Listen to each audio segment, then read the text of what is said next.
And here we go. All right, hello. I'm Bob Weir with another interview of People in the News in North Texas. My guest today is Copper Canyon Mayor Ron Robertson, who is running for his second two-year term in the May 1st election. Thank you for taking the time to be here, Mr. Mayor. Well, thank you.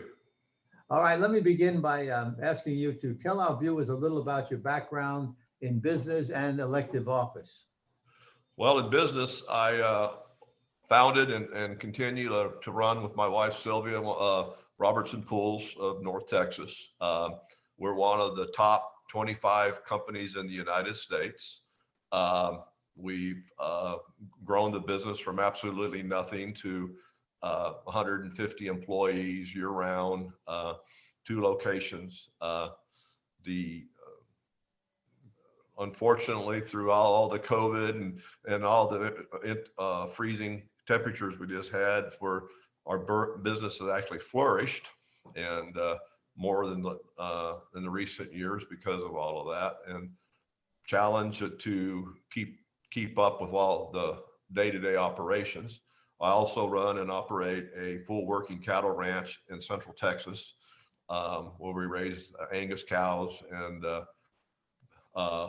Angus bulls, etc. We do run some buffalo, speculating a little bit in the Wagyu business.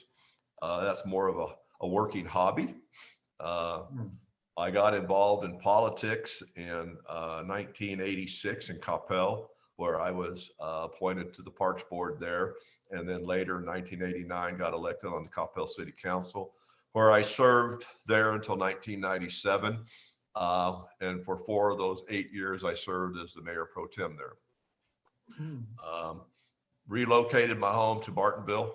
A couple of years later, I got involved in town politics in Bartonville, where I served 1 year on the city council and 12 years as mayor.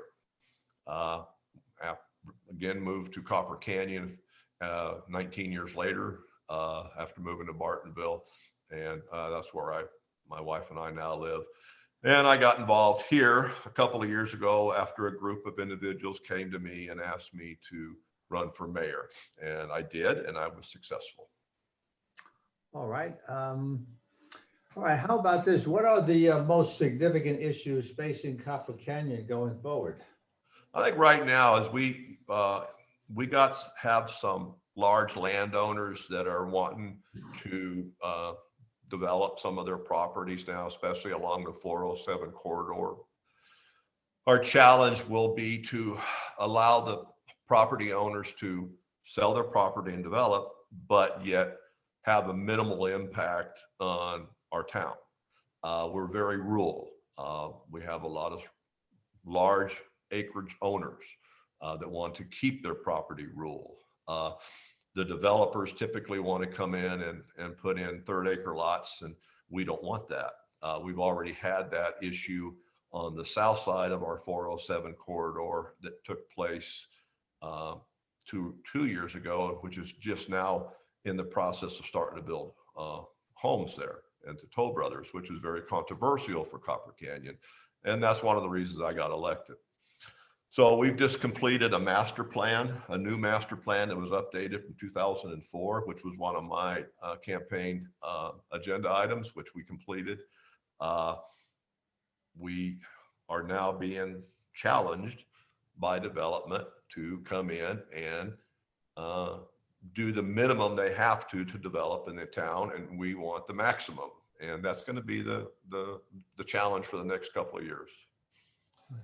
Yeah, Copper Canyon is a beautiful rural area. I have several friends live there. I always enjoyed going there. How about how much influence does the mayor have on the direction of the town? I mean, well, the mayor, I think the mayor has a fair amount of influence as long as he has a reasonable. Do you get a vote? No, only in a tie. On a tie, right? Okay, same as Flower Mountain. All right. Yeah, my job primarily is to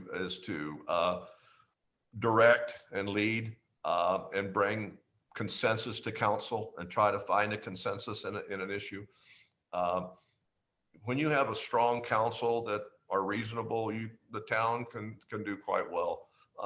We have a great staff that you you need a good town administrator, good town secretary, and I believe we have that. We don't have a police department here. We rely on the county. We have a couple of county officers that patrol that we pay extra for, but we don't have a PD. We probably never will have a police department. I don't think the town could really ever afford it because we don't have any retail base, and it's all ad valorem. It's all taxing ad valorem tax base for us for the most part. And you have a volunteer fire department?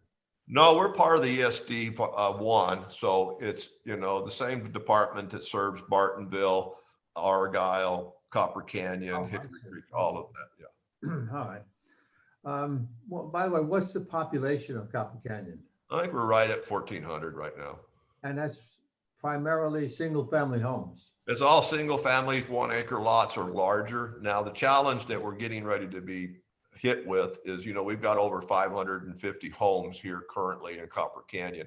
There's a subdivision, however, that was developed a couple of this recently in this past year that they're starting to build homes.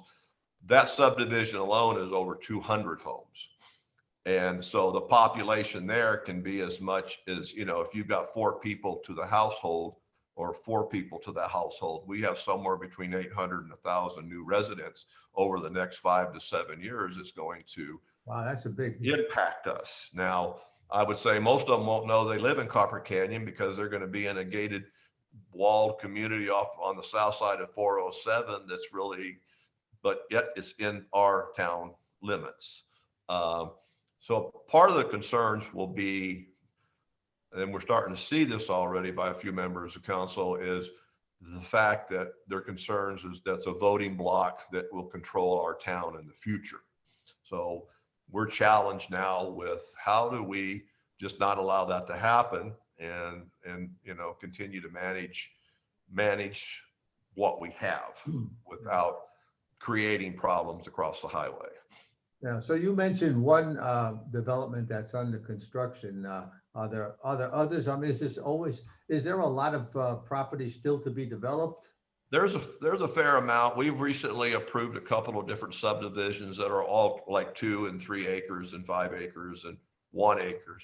But this one particular subdivision was 225 acres. So it's quite a transition from what the town wants and what the town ended up with. That was before me. But my challenge is to maintain what the town wants. We just completed a master plan recently, and we heard the community. We heard from our citizens. We want to stay rural. We want 1-acre lots. We don't want to be impacted by retail and big boxes and offices. We want to protect our borders, and that's my challenge, is to protect those borders, and that's what we're trying to do. And that also saves you any other infrastructure changes. I mean, if you had that much more density, you may need more roads and wider roads and things like that. So you don't want to go there. By the way, are there any proposals for apartment building? No, you won't ever see an apartment building in our town limits. There's a planned development or a town center development zoning that is on the north side of the 407 Justin Road corridor that potentially could have 2-story type office buildings, but hopefully that will eventually all become large acre residential. It has a multi-use tag on it right now. We're hoping that the developers will see it more as a large acre type development. Right. All right. How about what's the tax rate per $100 valuation? I think we're at 29.1 or 29.2% cents right now. Recently, we could have actually reduced taxes this last year. We've done very good with our finances in the last year and a half. Some of the moves that my council, under my guidance, we were able to bring our road funds up by doing some financing, the low interest financing, to redo some roads. we were able to reduce wasteful spending within the town attorney's office and the engineer's office, which was out just the large amount of wasted spending that took place years ago. Many different areas. And then with our growth. So over the next 5 years, right now, if we stay on the same course that we're on, we'll save an additional $1.5 million that we're hopefully putting into a road fund. Our road fund, the county put in several concrete roads, a Copper Canyon Road, they're now doing Chin Chapel, and they did Orchid Hill. And they're all concrete roads that will last for 30 years.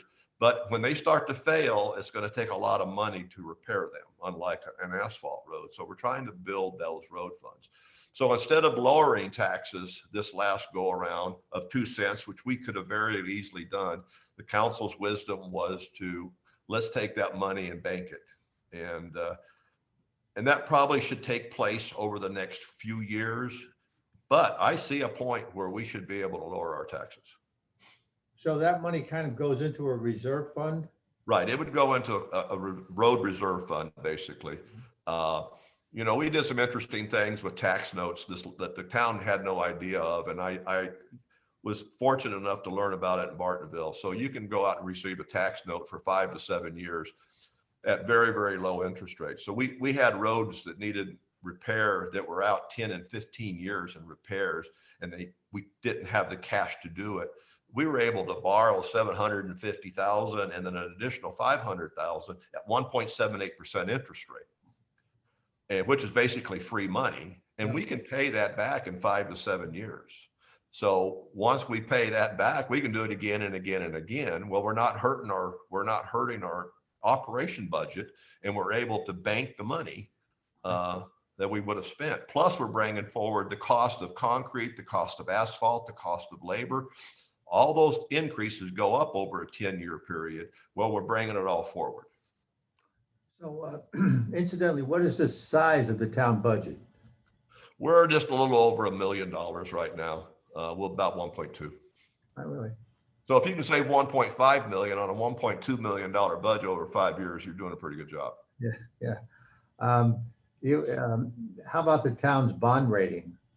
We're AAA. AAA, great. Wow. All right. Well, where do the residents get their water supply? We're Cross Timbers Water Supply, which is a co-op. This is, oh, I see. Okay. Cooperative. Okay. So you already answered that you don't have your own police department. We talked about the fire department, covered a lot of area. Is there anything else you'd like to add before we close? No, you know, I got elected 2 years ago to fix some things, and I laid out an agenda of what things we needed to do, and I've sent those to you, I believe, and we accomplished that. We accomplished every one of them, then some. We brought tax credits for the seniors, a tax freeze for the seniors. We did some other things. Putting money in the bank, it was huge. Fixing our roads, huge. So everything that I ran on 2 years ago, we've completed. So promises made, promises kept. And now it's a matter of maintaining and the work we've done and moving forward and protecting our borders. And that's my next 2 years, is to protect the challenges of people, of development coming and the wrong development coming. We want the right development. We want large acre lots. We want low impact, low density. Keeping the promises that you ran on. That doesn't always happen in politics. Yeah, we made them all, and we did every one of them. That's great. All right. Then I guess I'll just say I want to thank you, Mayor Robertson, for the interview, and good luck in the election. All right. Nice talking to you again, Bob. And hope to see you again soon. Take care. All right. Thank you. All right. Bye-bye.